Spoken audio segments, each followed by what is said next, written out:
ألف لام را تلك آيات الكتاب الحكيم أكان للناس عجبا أن أوحينا إلى رجل منهم أن أنذر الناس وبشر الذين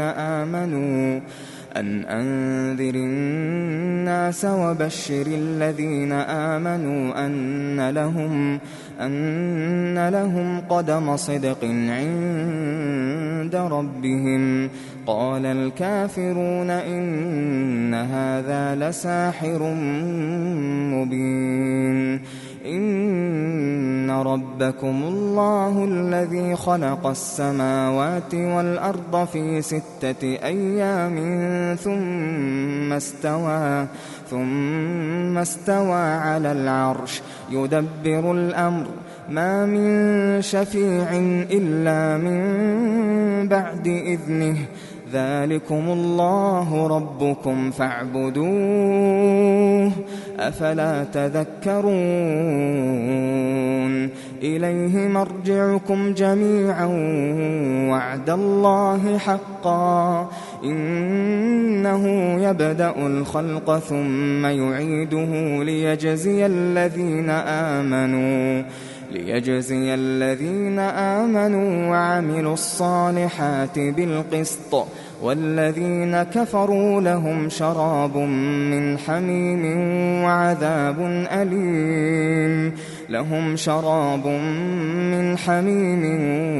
وعذاب أليم بما كانوا يكفرون. هو الذي جعل الشمس ضياء والقمر نورا وقدره منازل لتعلموا عدد السنين والحساب. ما خلق الله ذلك إلا بالحق يفصل الآيات لقوم يعلمون. إن في اختلاف الليل والنهار وما خلق الله في السماوات والأرض لآيات لقوم يتقون. إن الذين لا يرجون لقاءنا ورضوا بالحياة الدنيا واطمأنوا بها والذين هم عن آياتنا غافلون أولئك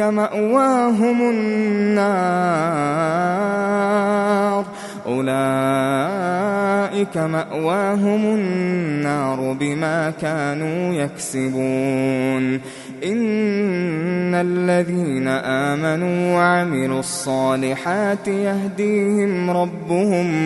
يهديهم ربهم بإيمانهم تجري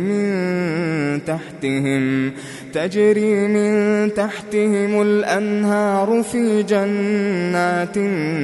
النعيم دعواهم فيها سبحانك اللهم وتحيتهم فيها سلام وآخر دعواهم أن الحمد لله رب العالمين. ولو يعجل الله للناس الشر استعجالهم بالخير لقضي إليهم أجلهم فنذر الذين لا يرجون لقاءنا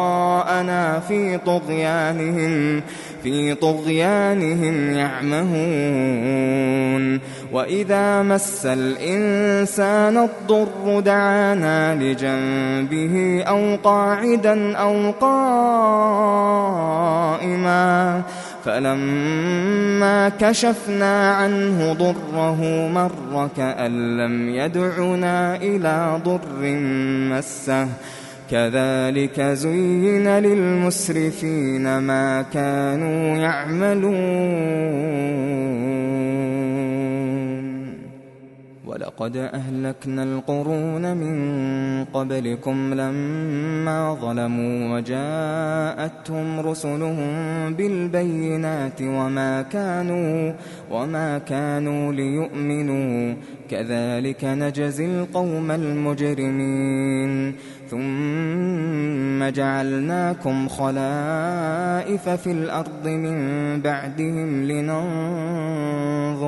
لننظر كيف تعملون وإذا تتلى عليهم آياتنا بينات قال الذين لا يرجون لقاء ائت بقرآن غير هذا أو بدله قل ما يكون لي أن أبدله من تلقاء نفسي إن أتبع إلا ما يوحى إلي إني أخاف إن عصيت ربي عذاب يوم عظيم قل لو شاء الله ما تلوته عليكم ولا أدراكم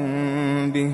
فقد لبثت فيكم عمرا من قبله أفلا تعقلون فمن أظلم ممن افترى على الله كذبا أو كذب بآياته إنه لا يفلح المجرمون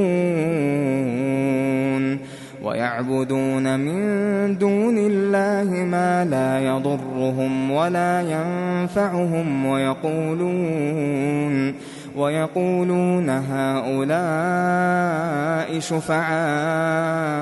عند الله قل أتنبئون الله بما لا يعلم في السماوات ولا في الأرض سبحانه وتعالى عما يشركون وما كان الناس إلا أمة واحدة فاختلفوا ولولا كلمة سبقت من ربك لقضي بينهم فيما فيه يختلفون ويقولون لولا أنزل عليه آية من ربه فقل إنما الغيب لله فانتظروا إني معكم من المنتظرين وإذا أذقنا الناس رحمة من بعد ضراء مستهم إذا لهم مكر في آياتنا قل الله أسرع مكرا إن رسلنا يكتبون ما تمكرون هو الذي يسيركم في البر والبحر حتى إذا كنتم في الفلك وجرين بهم بريح طيبة وفرحوا بها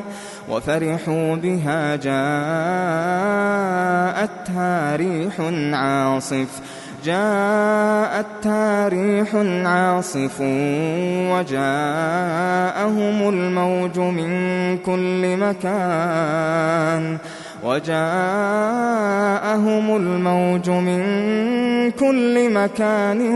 وظنوا أنهم أحيط بهم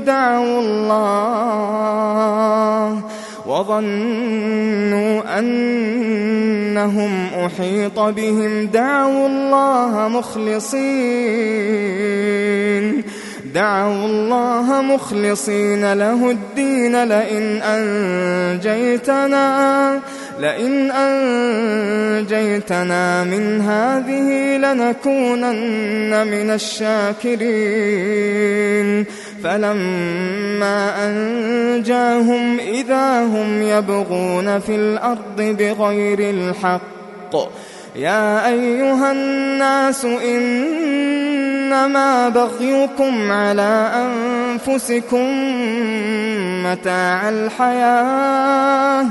متاع الحياة الدنيا ثم إلينا مرجعكم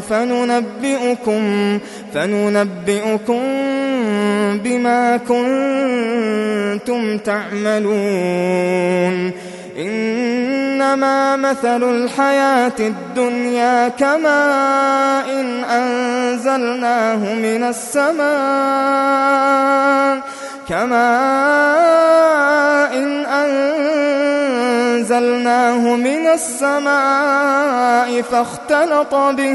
فاختلط به نبات الأرض مما يأكل الناس والأنعام حتى إذا أخذت الأرض زخرفها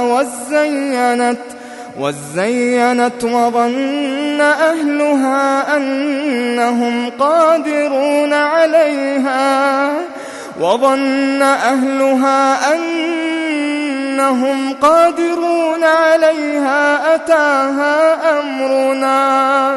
أتاها أمرنا ليلا أو نهارا فجعلناها حصيدا كأن لم تغن بالأمس كذلك نفصل الآيات لقوم يتفكرون والله يدعو إلى دار السلام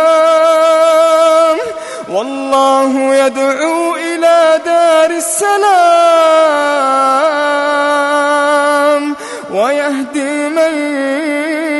يشاء إلى صراط مستقيم للذين أحسنوا الحسنى وزيادة ولا يرهق وجوههم قتر ولا ذلة أولئك أصحاب الجنة هم فيها خالدون والذين كسبوا السيئات جزاء سيئة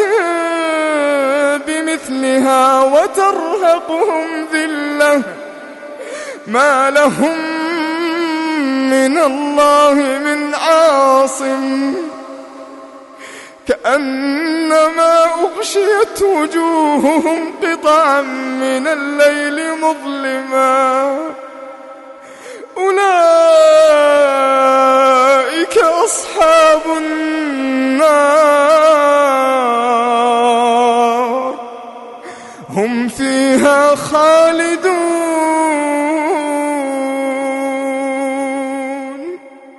ويوم نحشرهم جميعا ثم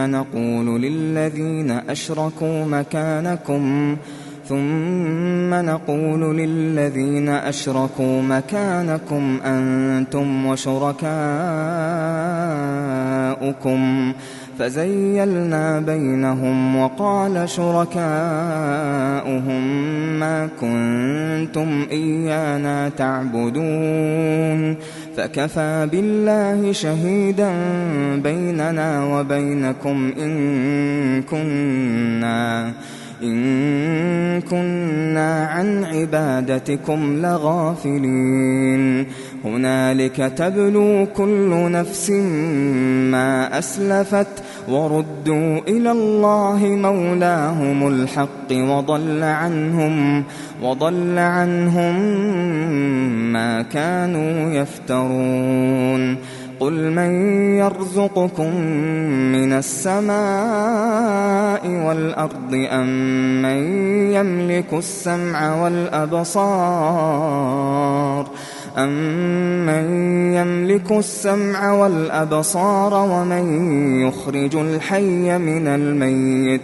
ومن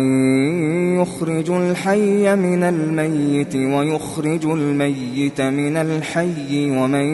يدبر الأمر فسيقولون الله فقل أفلا تتقون فذلكم الله ربكم الحق فماذا بعد الحق إلا الضلال فأنى تصرفون كذلك حقت كلمة ربك على الذين فسقوا أنهم لا يؤمنون قل هل من شركائكم من يبدأ الخلق ثم يعيده قل الله يبدأ الخلق ثم يعيده فأنى تؤفكون قل هل من شركائكم من يهدي إلى الحق قل الله يهدي للحق أفمن يهدي إلى الحق أحق أن يتبع أم من لا يهدي إلا أن يهدى فما لكم كيف تحكمون وما يتبع أكثرهم إلا ظنا إن الظن لا يغني من الحق شيئا إن الله عليم بما يفعلون وما كان هذا القرآن أن يفترى من دون الله ولكن تصديق الذي بين يديه وتفصيل الكتاب لا ريب فيه من رب العالمين أم يقولون افتراه قل فأتوا بسورة مثله وادعوا من استطعتم من دون الله إن كنتم صادقين بل كذبوا بما لم يحيطوا بعلمه ولما يأتهم تأويله كذلك كذب الذين من قبلهم فانظر كيف كان عاقبة الظالمين ومنهم من يؤمن به ومنهم من لا يؤمن به وربك أعلم بالمفسدين وإن كذبوك فقل لي عملي ولكم عملكم أنتم بريئون مما أعمل وأنا بريء مما تعملون ومنهم من يستمعون إليك أفأنت تسمع الصم ولو كانوا لا يعقلون ومنهم من ينظر إليك أفأنت تهدي العمي ولو كانوا لا يبصرون إن الله لا يظلم الناس شيئا ولكن الناس أنفسهم يظلمون ويوم يحشرهم كأن لم يلبثوا إلا ساعة من النهار يتعارفون بينهم قد خسر الذين كذبوا بلقاء الله وما كانوا مهتدين وإما نرينك بعض الذي نعدهم أو نتوفينك فإلينا مرجعهم ثم الله شهيد على ما يفعلون ولكل أمة رسول فإذا جاء رسولهم قضي بينهم بالقسط وهم لا يظلمون ويقولون متى هذا الوعد إن كنتم صادقين قل لا أملك لنفسي ضرا ولا نفعا إلا ما شاء الله لكل أمة أجل إذا جاء أجلهم فلا يستأخرون ساعة ولا يستقدمون قل قل أرأيتم إن أتاكم عذابه بياتا أو نهارا ماذا يستعجل منه المجرمون أثم إذا ما وقع آمنتم به الآن وقد كنتم به تستعجلون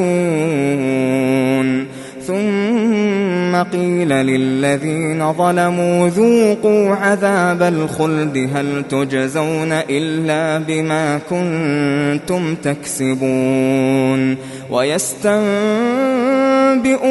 أحق هو قل إي وربي إنه لحق وما أنتم بمعجزين ولو أن لكل نفس ظلمت ما في الأرض لافتدت به وأسروا الندامة لما رأوا العذاب وقضي بينهم بالقسط وهم لا يظلمون ألا إن لله ما في السماوات والأرض ألا إن وعد الله حق ولكن أكثرهم لا يعلمون هو يحيي ويميت وإليه ترجعون يا أيها الناس قد جاءتكم موعظة من ربكم وشفاء لما في الصدور وهدى ورحمة للمؤمنين قل بفضل الله وبرحمته فبذلك فليفرحوا هو خير مما يجمعون قل أرأيتم ما أنزل الله لكم من رزق فجعلتم منه حراما وحلالا قل الله أذن لكم أم على الله تفترون وما ظن الذين يفترون على الله الكذب يوم القيامة إن الله لذو فضل على الناس ولكن أكثرهم لا يشكرون وما تكون في شأن وما تتلو منه من قرآن ولا تعملون من عمل إلا كنا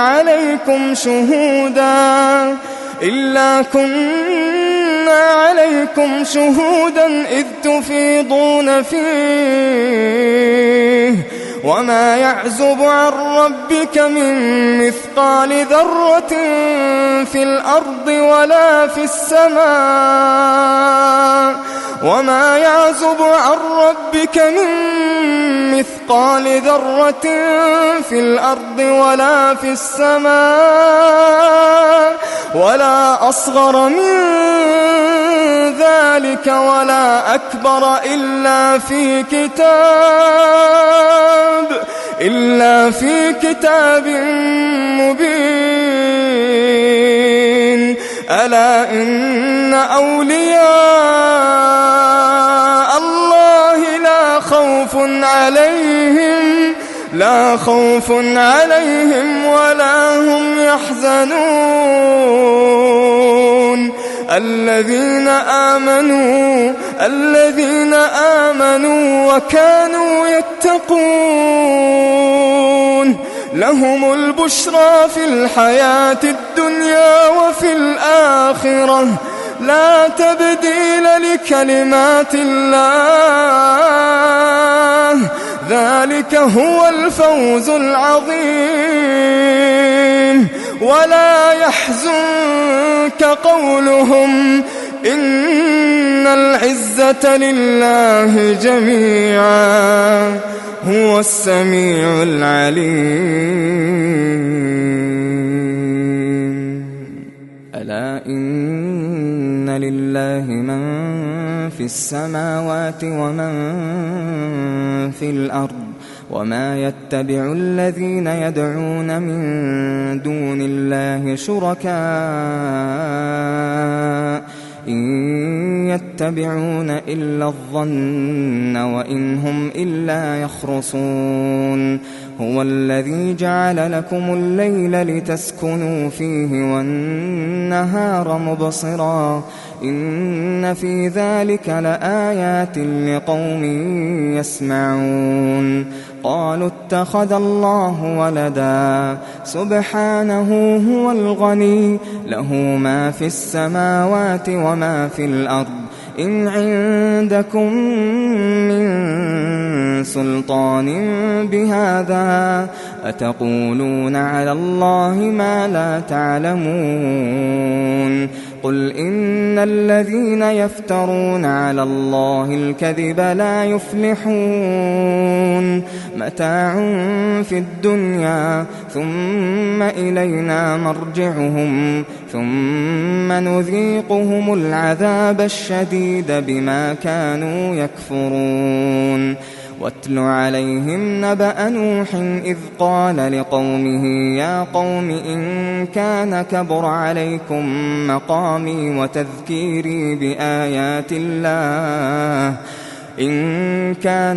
عليكم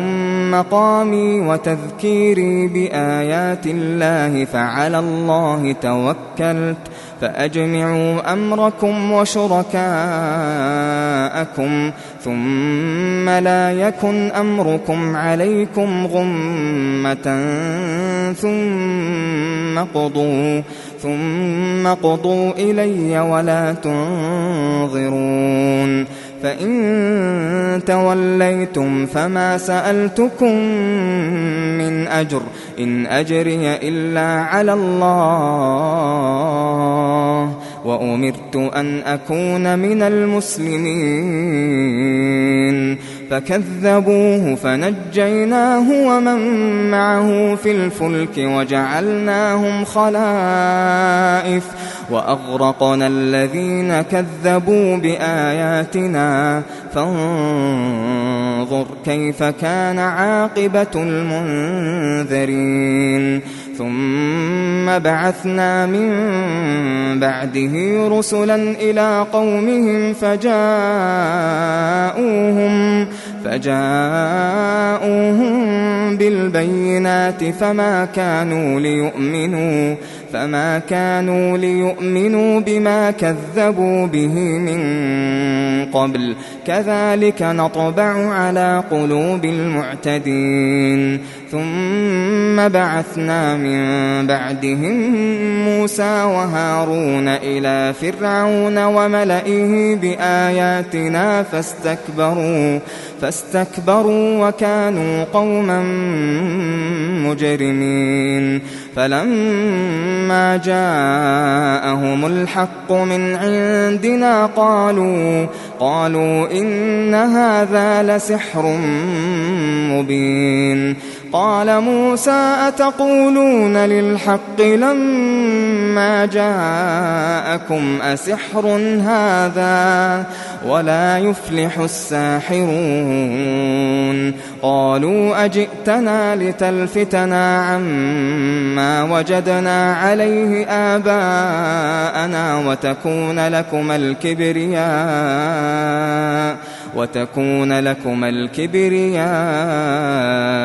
في الأرض وما نحن لكما بمؤمنين وقال فرعون ائتوني بكل ساحر عليم فلما جاء السحرة قال لهم موسى ألقوا ما أنتم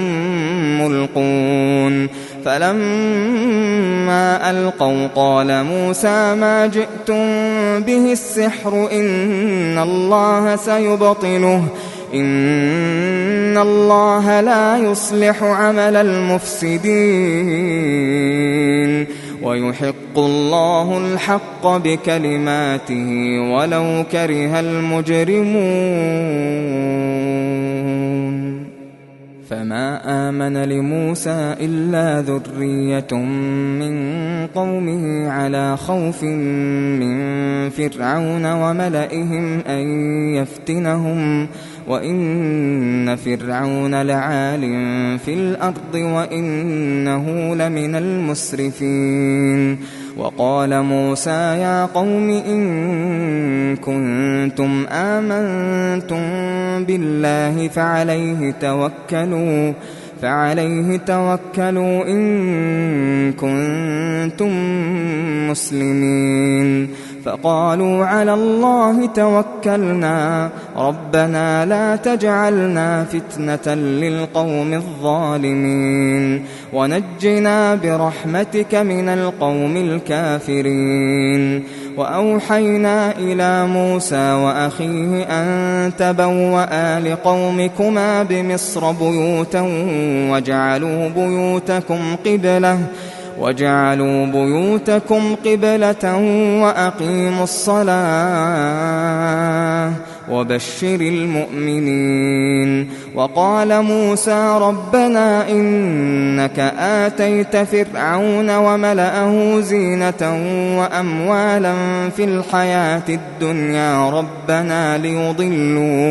ربنا ليضلوا عن سبيلك ربنا اطمس على أموالهم واشدد على قلوبهم فلا يؤمنوا حتى يروا العذاب الأليم قال قد أجيبت دعوتكما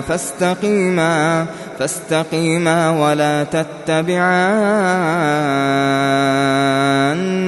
سبيل الذين لا يعلمون وجاوزنا ببني إسرائيل